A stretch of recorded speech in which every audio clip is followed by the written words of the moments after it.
Es un placer estar aquí con usted porque este programa es verdaderamente apreciado por la formación que ayuda a nuestro pueblo.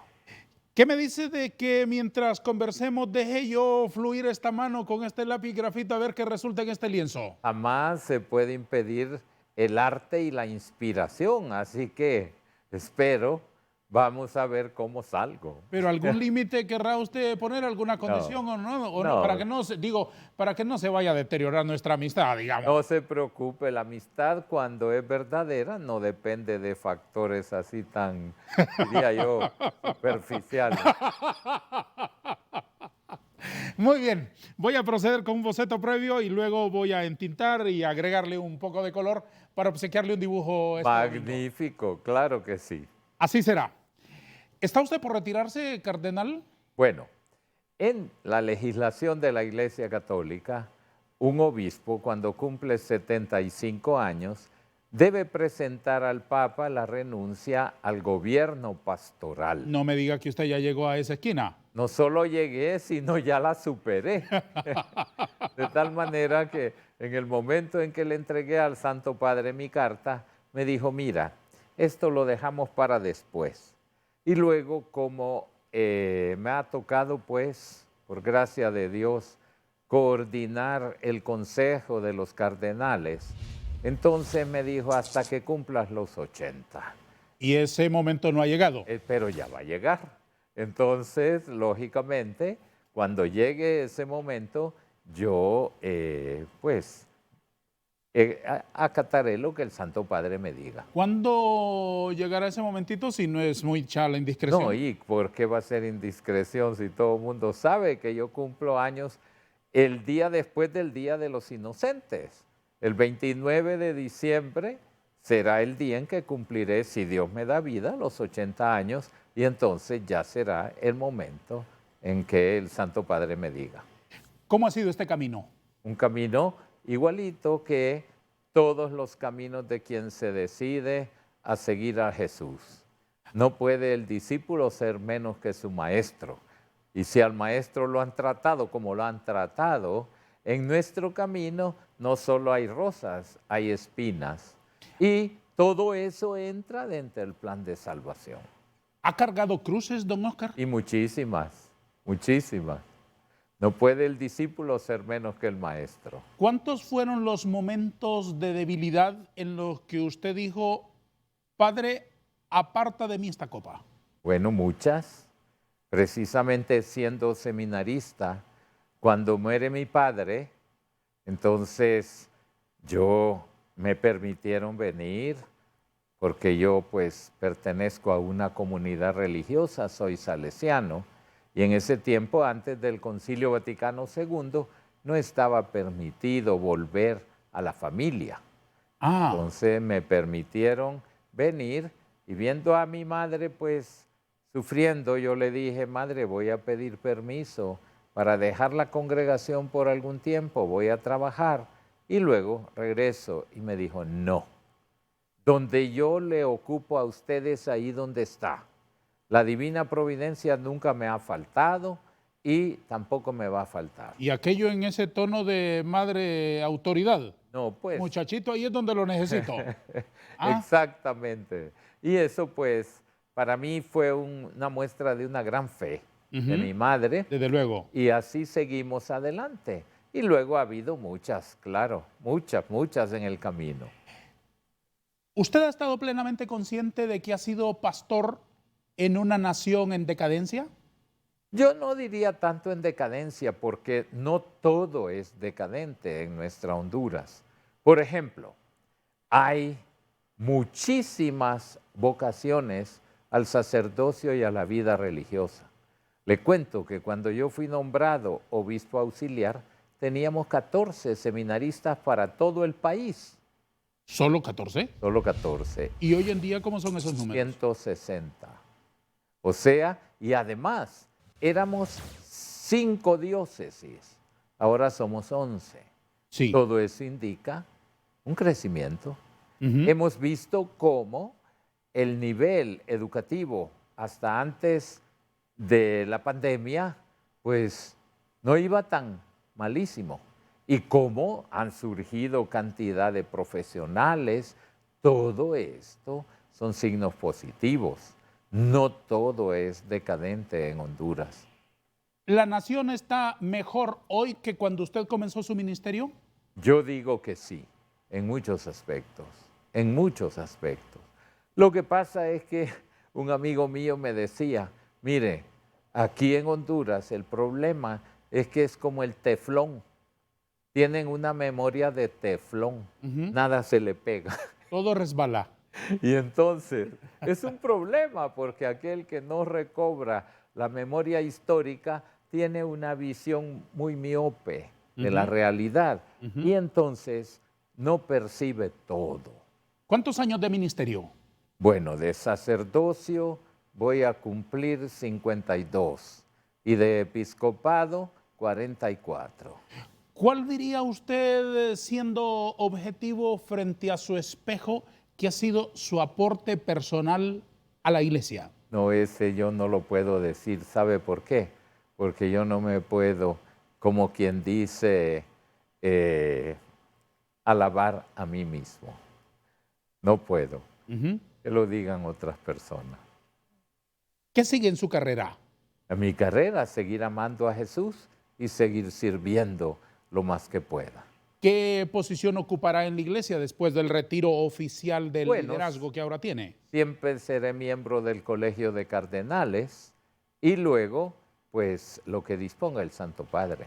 En estas décadas, aquí, en lo interno, ¿cómo han sido sus relaciones con los gobiernos?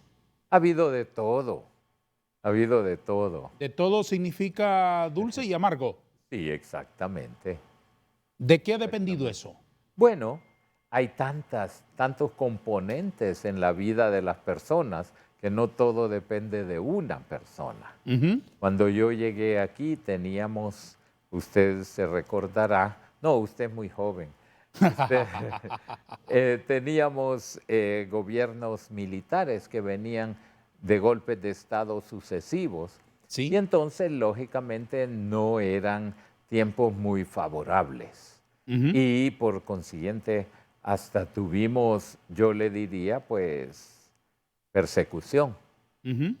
Y me tocó administrar la diócesis de Santa Rosa de Copán cuando teníamos 20,000 refugiados salvadoreños, cuando teníamos después, posteriormente, también aquí refugiados de Nicaragua, cuando estaban en la guerra de los sandinistas, y todo eso, a veces había muchas tensiones, ¿verdad?, con los gobiernos, porque lógicamente los tiempos eran muy difíciles. Y ya venidos a esta época de los gobiernos electos por la voluntad popular desde las elecciones del último domingo de noviembre del 81, ¿cómo han sido sus relaciones con el poder político? Ha habido de todo, ha habido relaciones muy, diría yo, amistosas y ha habido otras de indiferencia. ¿A qué distancia diría usted, don Oscar Andrés, que es prudencial que se mantenga la iglesia del poder del gobierno, del Estado?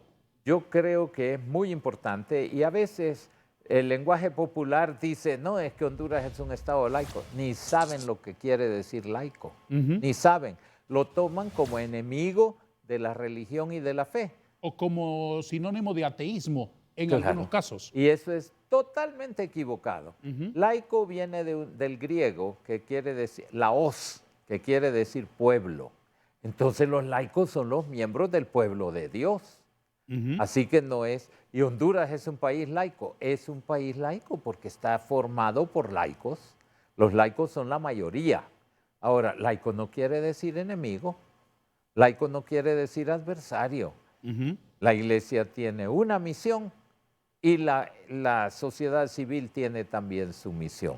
El hecho de que haya separación entre la iglesia y el Estado no quiere decir que haya enemistad entre la iglesia y el Estado. ¿Cuál diría usted que ha sido la causa fundamental para que sucesivos gobiernos no produzcan resultados positivos que nos saquen del hoyo de la pobreza? Qué buena pregunta. En primer lugar, ¿cuál es la finalidad del poder político? Es llegar a poder administrar un país para el bien común. Totalmente de acuerdo. Y ese es el principio fundamental de la doctrina social de la Iglesia. Es el bien común. Y claro, después de los tiempos que tuvimos de gobiernos de facto, vino el regreso a la democracia. Pero el problema fue que no estábamos educados para la democracia. ¿En qué sentido? ¿Para que ahora le diera digo, resultados? ahora le digo, cuando yo pude conocer la situación de la República Federal de Alemania, Ajá. le estoy hablando de allá de 1981. Dividida. Entonces, sí, entonces me invitaron a un seminario. Yo tuve la dicha de que durante mis estudios pasé un tiempo en Austria, donde estudié la psicología clínica y entonces aprendí la lengua alemana. Entonces, con eso me invitaban a charlas, a congresos, etcétera, y me invitaron a uno de educación. Sí. Y entonces pudimos penetrar el sistema de educación de la República Federal de Alemania. Y entonces descubrí una cosa. Después de la Segunda Guerra Mundial, el pueblo alemán optó por un gobierno democrático. Pero, ¿cómo se hace democracia sin demócratas? Ellos habían crecido bajo el totalitarismo del gobierno nazi y por consiguiente había que educarlos. Entonces, ese gran hombre que fue Konrad Adenauer, él, al diseñar el nuevo Estado alemán, dijeron, cada partido político debe tener una escuela de formación para la democracia. Y eso es lo que nos hace falta. Pensamos que el político no necesita formación. Le cuento una anécdota. En la Universidad Católica hace unos años, yo quise establecer una escuela de ciencias políticas. ¿Sí? Me costó, tuve que buscar financiamiento, tuve que buscar también los catedráticos de muy buenas universidades. Nadie se inscribió. ¿Por qué razón? Juzguen los amables televidentes, pero el asunto es que para ser político se piensa que no se necesita una formación especial. Sí. Basta saberse todas las mañas. Había un chiste que decía que como en política no hay nada escrito, por eso se mete mucha gente que no sabe leer. Vamos a una pausa, vamos a detener la conversación con el reverendísimo cardenal de la Iglesia Católica, Óscar Andrés Rodríguez, que está hoy aquí con nosotros en el programa, revisando su trayectoria y sus valoraciones en estos años de servicio como pescador de hombres. Señor, me has mirado a los ojos.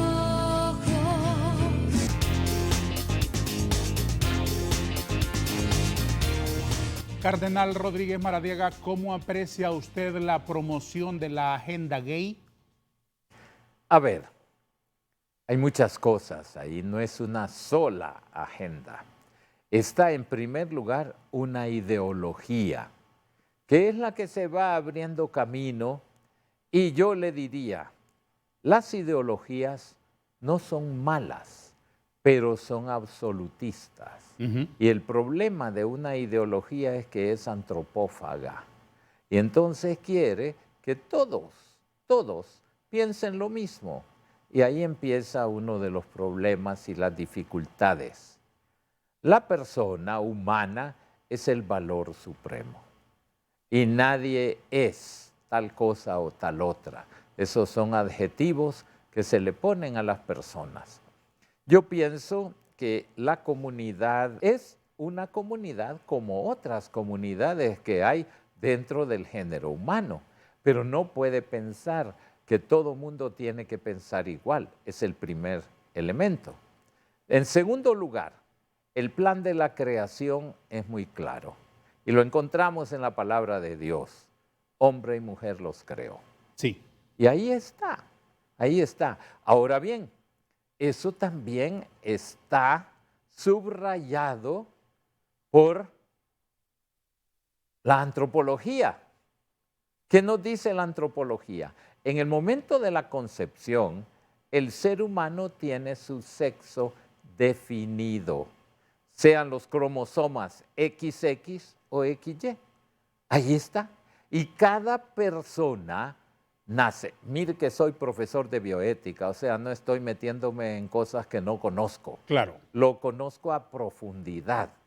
¿Eh? Y entonces, una ideología que me quiere meter a la fuerza cosas que no son, entonces, claro, empiezan equivocados. Lo primero que se tiene que hacer es buscar la verdad. Buscar la verdad. Porque si nos fundamos simplemente en una ideología, entonces corremos el riesgo de caminar equivocado. ¿Y cuál es esa verdad inconmovible que el mundo y Honduras particularmente debe de saber sobre ese tema? Que somos criaturas, no somos dioses. Y como criaturas somos creados por Dios. Y entonces al que tenemos que preguntarle cuáles son las instrucciones es a Dios, no a ningún capricho humano. Si usted compra un electrodoméstico, lo primero que hace es leer las instrucciones, porque si no se equivoca, lo conecto en una corriente que no es, lo arruiné. Y antes de empezarlo. Entonces, ¿a quién le tenemos que pedir las instrucciones sobre quién es el ser humano? Al Creador. ¿Dónde está el manual? En la Biblia. Ahí tenemos la palabra de Dios. Y está muy clarita, muy clarita.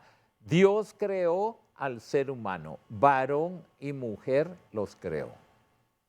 Así es, así es. ¿Por qué el mundo está pensando incorrectamente sobre este asunto? Porque las ideologías, como le dije antes, son antropófagas. Y este tipo de ideología tiene la pretensión de ser universal. Ah, pero van a sacar, no vamos a entrar en la discusión del tema porque es muy complejo. Porque, es que Dios me hizo así. No, Dios te hizo varón o mujer, XX o XY. Y los ¿trans qué? Transgénero. Bueno, cuando estudiábamos gramática, ¿se recuerda usted cuáles son los accidentes? ¿Verdad? Género, número y caso. Sí. Pero ahora ya nadie quiere hablar de sexo. ¿Por qué? Porque dice, es que sexo es una cosa antigua, ahora es género. ¿Y el género quién lo define? Lo define cada uno. Entonces nos damos cuenta que ahí empieza un error. Yo no puedo definir mi sexo porque lo he recibido así en la creación. Pero es que yo me siento incómodo. Mire, ahí empieza un problema. Me siento incómodo. Es que yo me siento mujer en el cuerpo de hombre. ¿De dónde sacaron eso? Porque el sexo es primero cromosómico, después gonádico, después psicológico y después social. Entonces, si se quieren ignorar esas etapas, ya se está cometiendo un error antropológico. ¿Y qué le parecen las concesiones que le hacen los políticos a esa ideología? Mire, la posición nuestra, la posición de la fe católica es la persona que tiene esa orientación, digamos, no es un enemigo, pero se le respeta, se le trata con respeto, pero no puede pretender que todo el resto de la sociedad sea lo mismo. ¿Cómo recibe usted las propuestas, que incluso han llegado algunas al Congreso, de reconocer como matrimonio la unión civil de dos hombres o de dos mujeres? Yo le diría, eso es una contradicción ontológica. Ontológica, ¿qué es la ontología? Es la parte de la filosofía que define el ser. Y el ser humano muy claramente sabe que el matrimonio es un camino un lenguaje de amor y un lenguaje para transmitir la vida. Y por consiguiente, dos hombres no pueden transmitir vida, dos mujeres no pueden transmitir vida. Son instrumentos para procrear. El creador es el que nos ha dado el ser y la vida. El ser humano es asociado al creador siendo procreador. Pero ya nos damos cuenta que si Dios hubiese querido eso, nos hubiese diseñado de otra manera. Ya lo dice San Pablo, los seres humanos llegan a confundirse y a enredarse en su propia madeja ideológica. El camino es buscar la verdad, nos lo ha dicho el Señor, y Él es el camino, la verdad y la vida. ¿Cómo ha recibido, Cardenal Rodríguez, las amnistías para políticos enredados con la ley? Bueno, eso toca más bien a los políticos. Yo les diría que una amnistía no puede ser impunidad. Ese es el principio general. Y entonces juzguen los que les toca juzgar. ¿Cuál es la solución a la corrupción? Como quisiéramos que fuese una solución fácil. Es una solución complicada, pero es posible, claro que es posible. Pero mire, el problema es que tenemos que luchar contra una cultura de la corrupción. Ese es el problema. Y una cultura de la corrupción que fue tomando camino a lo largo de los años.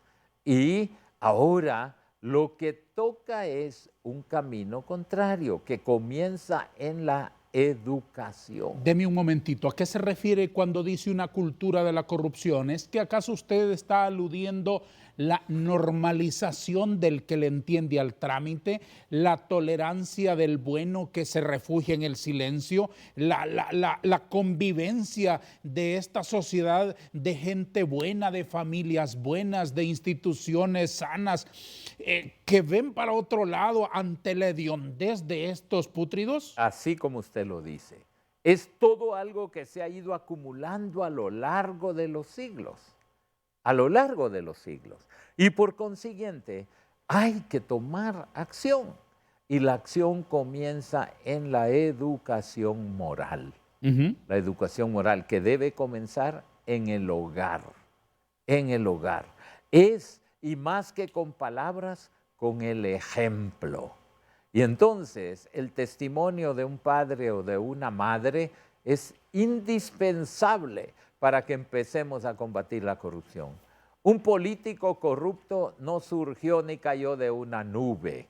Ese fue creciendo en un hogar, fue creciendo en un barrio, fue creciendo en una universidad o en una escuela. Se desenvolvió en un ámbito que le favoreció aquello, ¿no? Así, no, y es que lo peor es que el ámbito mira como normal esas cosas.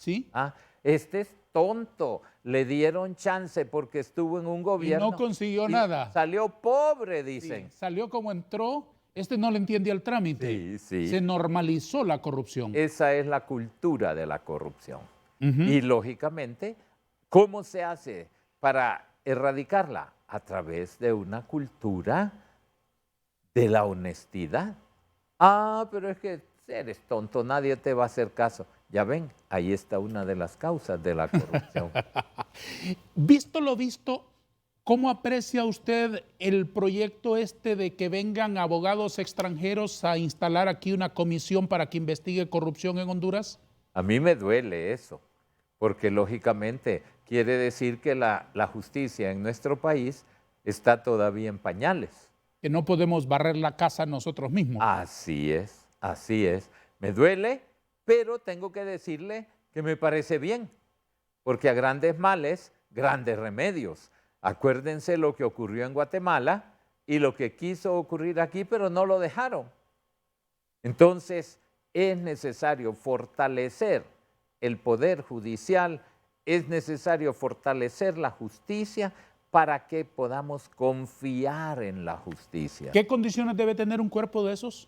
Para mí, ser ante todo muy objetivos, porque es difícil la objetividad.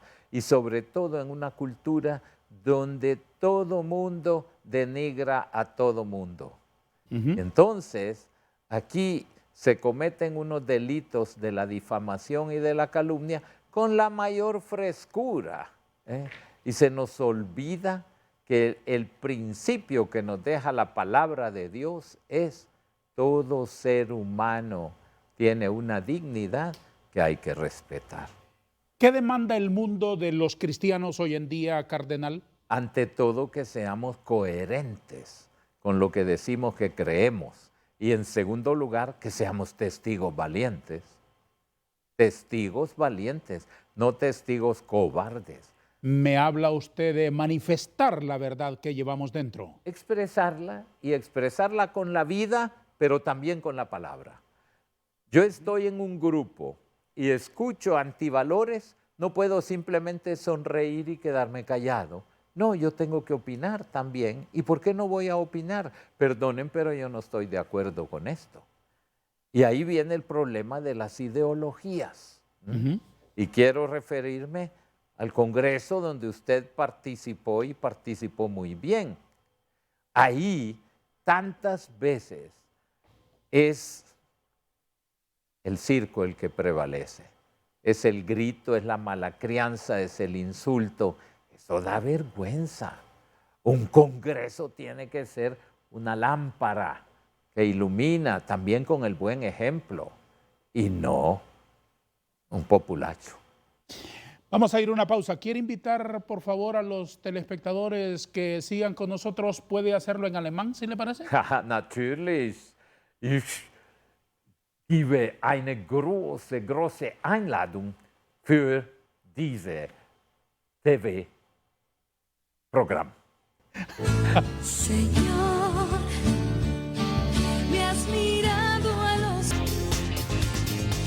Cada domingo estoy feliz aquí, en este espacio, porque dibujo y converso y dibujo. Y además no estoy solo, estoy acompañado por una creciente comunidad de televidentes que acompañan nuestro foro después de Noche de Gala por Canal 5 y a las 5 de la tarde por Telesistema Informativo. Nuestras entrevistas de fechas pretéritas pueden ser alcanzadas también con una visita muy dinámica, muy feliz, muy alegre al formidable sitio en internet que tiene esta emisora de televisión, bajo el dominio www.televicentro.com.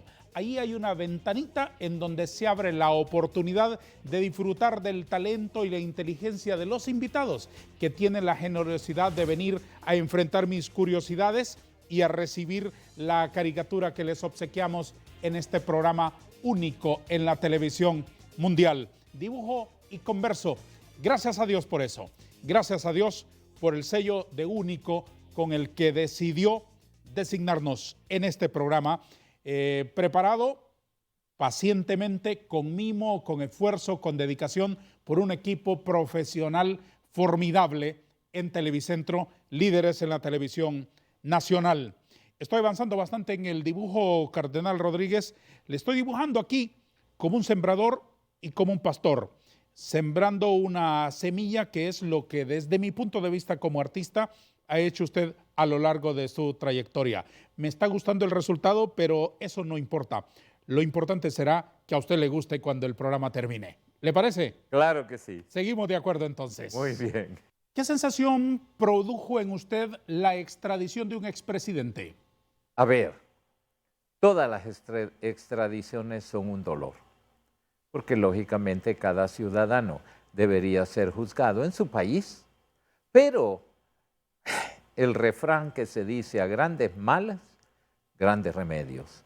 Y tristemente la extradición ha sido tal vez el único recurso hasta ahora para detener ese crimen horrendo del narconegocio. Fíjese que yo no hablo solo del narcotráfico, no, es un negocio ilícito y es un negocio criminal, porque no solo arruina a aquellos que caen en el consumo de la droga, sino que arruina la moral de un pueblo. Y lógicamente es muy triste, de tal manera que es muy triste que tengan que extraditarse ciudadanos hondureños para ser juzgados en otro país, porque eso quiere decir que nuestra justicia no funciona. ¿Cómo se siente el corazón de Dios ante la corrupción y ante la desobediencia nuestra? Lógicamente, pues, lo encontramos en todo el Antiguo Testamento. Este Dios que hizo la alianza, este Dios que sacó al pueblo de la esclavitud de Egipto, este Dios que los acompañó por todo el tiempo del desierto, ¿qué encontró? Ingratitud. Y entonces, con el lenguaje de ese tiempo, nos hablaba de la ira de Dios. No, no es la ira de Dios, es el dolor que le causa la criatura al Creador cuando, habiéndole puesto en un paraíso, se prefiere hacer del paraíso un infierno. ¿Cómo se restaura ese puente roto entre el Padre y su creación? Volvemos a lo mismo, buscar la verdad, y la verdad se ilumina con la luz de la palabra de Dios. Y la palabra está ahí, y la palabra ha subsistido a lo largo de los siglos. Incluso las oposiciones directas, de aquellos que quemaron los libros santos, de aquellos que prohibieron, como aún todavía en un continente muy grande, prohibieron, por ejemplo, la difusión de la Biblia. Pues estos caminan dando palos de ciegos y equivocándose. Y es indispensable volver a la palabra para que nos dejemos guiar por Dios. ¿Qué es lo que quiere Dios de nosotros? El bien, la bondad, la felicidad. Toda la liturgia después de la resurrección del Señor, todo este tiempo pascual, da un lema, digamos. Les he dicho esto para que mi alegría esté en ustedes y mi alegría perdure. Nadie se las puede quitar. La alegría no viene de afuera, la alegría viene de dentro, de sabernos que somos criaturas de Dios para hacer el bien. El mundo entero está dejando de ser cristiano, está alejándose del diseño y del propósito original. ¿Estamos caminando de espaldas al cielo? No. Inmediatamente le digo que no. ¿Qué es lo que Explíquemelo. pasa? ¿Qué es lo que pasa? El bien es mayor que el mal, pero el bien no se publicita. Y fíjese que es una de las experiencias que yo tengo. Muchas veces, y no quiero criticar a nuestros medios de comunicación, pero qué difícil es encontrar una buena noticia en los noticieros o en los periódicos. Qué difícil. ¿Por qué? Vaya usted a ver las primeras planas. Todas son o un accidente, o un asesinato, o un robo. Todo. Parece que el mal es lo único que atrae. Y resulta que el bien no se publicita. Pero Eso no significa que no exista. no, y es mucho más que el mal. Es mucho más que el mal. Pero no se publicita y no se conoce. Porque el bien no hace publicidad. Ya nos dijo el Señor que tu mano derecha no sepa lo que hace tu mano izquierda. A propósito de esto, y sin faltar al respeto, yo tenía un amigo que no tenía ninguna inclinación para la música y se metió a querer aprender piano.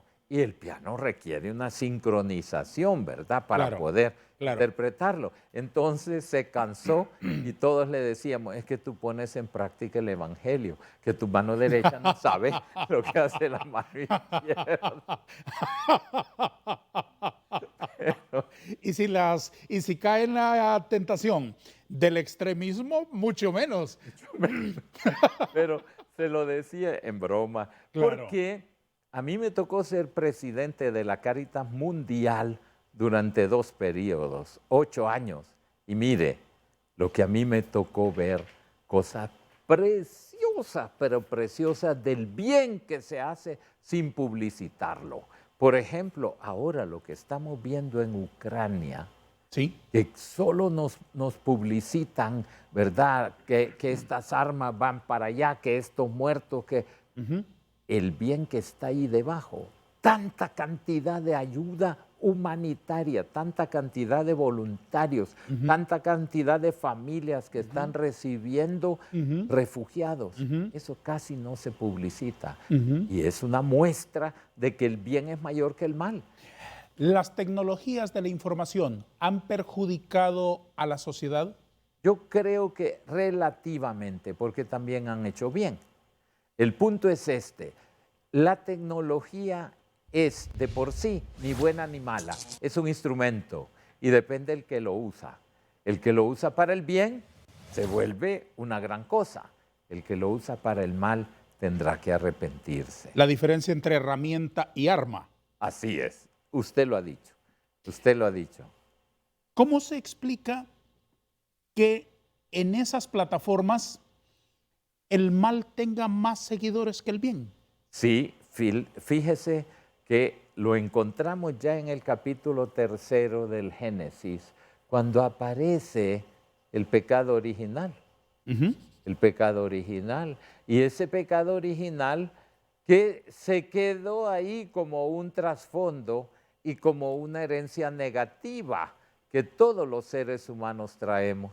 Y entonces la inclinación al mal es muchas veces más fuerte si uno no aprende a educarse y a dejar a un lado la inclinación al mal. ¿Cómo se combate eso? ¿Cómo se revierte esa conducta? Ante todo, el bautismo hace que verdaderamente esa herencia quede soslayada. El bautismo es... Sepultada en las aguas. Sí, exactamente. Y después, claro, hay que seguir educándonos. La educación moral nunca termina, sino al contrario. ¿Por qué?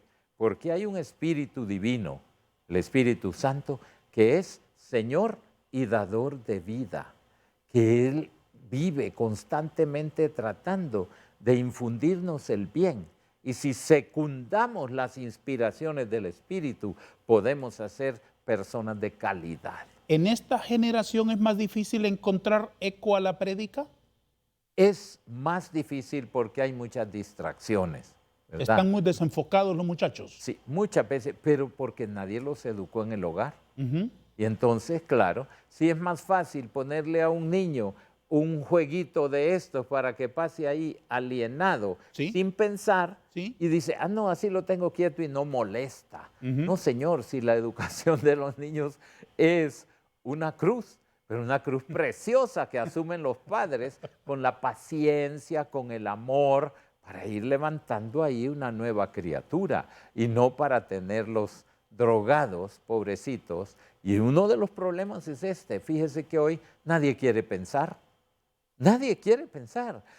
Con dolor yo asistí a una noticia de una universidad católica en este continente que cerraron la cátedra de filosofía. ¿Qué quiere decir eso? Renunciar a pensar. Ahora quieren que piensen unos cuantos por todo el mundo. Alguien que grita más y que dice tonteras y allá van todos los borregos. No, si fíjese que estamos llamados, el gran don que nos dio el Creador es precisamente la razón. Y la razón hay que educarla y la razón hay que alimentarla y no drogarla o simplemente anestesiarla. No se pierde el último segmento del programa, mis últimas inquietudes y los retoques de la caricatura a la vuelta de una pausa. Señor, me has mirado. ¿Quisiera usted darle un consejo al gobierno? Yo le diría sí. Ante todo, tener presente un plan de país y tener una meta a donde quisiéramos estar al menos al terminar un cuatrienio. Con lo poco que llevan, ¿aprecia usted que está diseñada esa ruta? Por ahora no lo estoy viendo, tengo que ser sincero. Estoy viendo que hay mucha preocupación para, digamos así, revocar algunas leyes. Bueno, algunas cosas eran urgentes, pero yo digo, vale la pena que tengamos una meta y que nos lancemos hacia esa meta. Y la meta no puede ser, y este es un defecto en toda la política de nuestro continente, más que proyectos a largo plazo, lo que existe es un inmediatismo y el proyecto principal es cómo ganar las próximas elecciones. Eso no es un ideal para un gobierno. ¿Qué recomienda para combatir la violencia, Cardenal Rodríguez? Ay, no puede ser, sin duda alguna, no puede ser la represión, pero tampoco puede ser el pasivismo. Nos damos cuenta que hay grandes males que requieren grandes medicinas. Y entonces es necesario, yo les diría, ante todo luchar para la depuración de la justicia y que se haga justicia, que los delincuentes no puedan quedar simplemente ahí. Pero no solamente es eso. Piense, por ejemplo, ¿qué puede hacer la gente cuando no hay trabajo? Y cuando vienen las cuentas y cuando tienen que sostener la familia y viene la tentación del dinero fácil y no hay respuestas. Yo creo que esto es muy importante y hay que preocuparse para esto. ¿Cómo debería ser la elección de la nueva Corte Suprema de Justicia? Yo diría lo más objetiva posible, buscando las mejores personas y prescindiendo de las orientaciones de partidos políticos. Es lógico, ¿dónde vamos a encontrar seres químicamente puros? ¿Verdad? Pero sí podemos buscar lo mejor que se tenga con un compromiso de ser objetivo, servir a la verdad y hacer justicia. Yo entiendo la omnipresencia del poder y del espíritu en nosotros, lo entiendo, pero hagamos un ejercicio de imaginación. ¿Qué diría Jesús si mañana lunes viniera en carne y hueso a caminar por Honduras y se diera una vueltecita por las oficinas públicas, por las empresas privadas y por los hogares de cada uno de nosotros? Es muy difícil, pero yo le diría, no me reconozco aquí. No me reconozco aquí.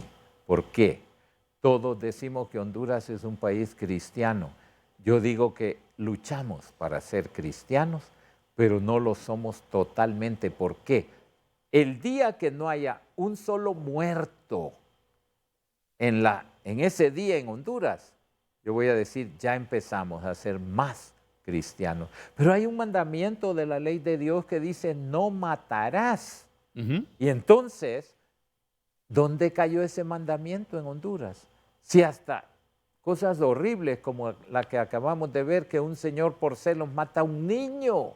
Es una aberración total y ahí no ha entrado el Señor, ahí no ha entrado Dios, ahí no entraron los mandamientos. Ese es uno de los puntos que yo digo, tenemos que luchar para ser mejores cristianos. ¿Cómo se financian las actividades de la iglesia y de las instituciones de la iglesia? Muy bien, se financian con el amor cristiano de los fieles. Nosotros no tenemos ningún subsidio de ningún gobierno. Nosotros no tenemos tampoco, lo que administramos es lo que nos llega. Y debemos decir que el pueblo católico es muy generoso. ¿Están bajo auditoría permanentemente? Sí, tenemos. Y hasta en la reforma del Vaticano tenemos no solo Monival, que es en la Comunidad Europea, la institución para evitar el lavado de activos. También el Vaticano está ahí. Y en cada diócesis hay una comisión económica que hace supervisión. Le iba a poner como condición para entregarle la caricatura que me responda a la siguiente pregunta, pero con un hombre de Dios no se hace eso y con un invitado yo no lo haré, pero siempre se la voy a plantear. ¿Me puede revelar por quién votó en las elecciones de noviembre? Ay, fíjese que el voto es secreto, de tal manera que yo debo ser coherente, ¿verdad? Pero El derecho al secreto del voto es un derecho al que se puede renunciar. sí se puede renunciar si hace el bien. Pero si no, si solo va a causar mayor división en nuestro pueblo, prefiero mejor no. Igualmente le voy a entregar la caricatura para que vea cómo soy yo. Antes la voy a mostrar al público.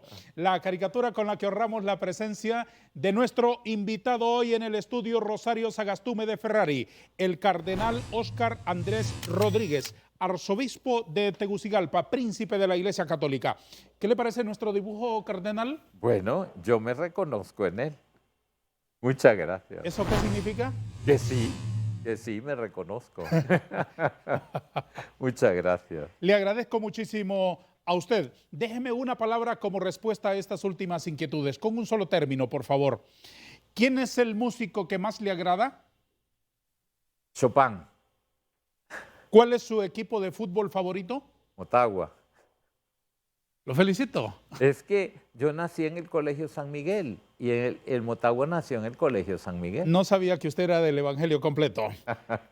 ¿Quién representa mejor al clero hondureño? ¿El padre Melo, el padre Fausto Milla, el obispo Canales o quién? El obispo Canales. ¿Cristo vendrá pronto? A ver, ¿qué entendemos por pronto? Pronto no quiere decir el criterio nuestro. Ya lo dice la misma palabra cuando todos conozcamos al Señor Jesús. Y nos falta bastante todavía. ¿Dónde está el infierno? El infierno no es un lugar físico. El infierno es un estado de separación de Dios para siempre. ¿Cómo califica a Vladimir Putin? Yo diría con mucho dolor que en este momento es una persona encerrada en sí misma y una persona poseída por el mal. ¿Cuál es la clave para tener vida eterna? Simplemente amar y servir a Dios. ¿Qué necesitan nuestros políticos? Mayor formación en el bien común. ¿Para qué ha servido la religión? Religión no quiere decir fe. Religión es la búsqueda del ser humano a la divinidad. Por eso hay muchas religiones. Ahora, cristianismo es, no yo busco a Dios, es Dios que me busca a mí. ¿Cuál ha sido su mayor victoria?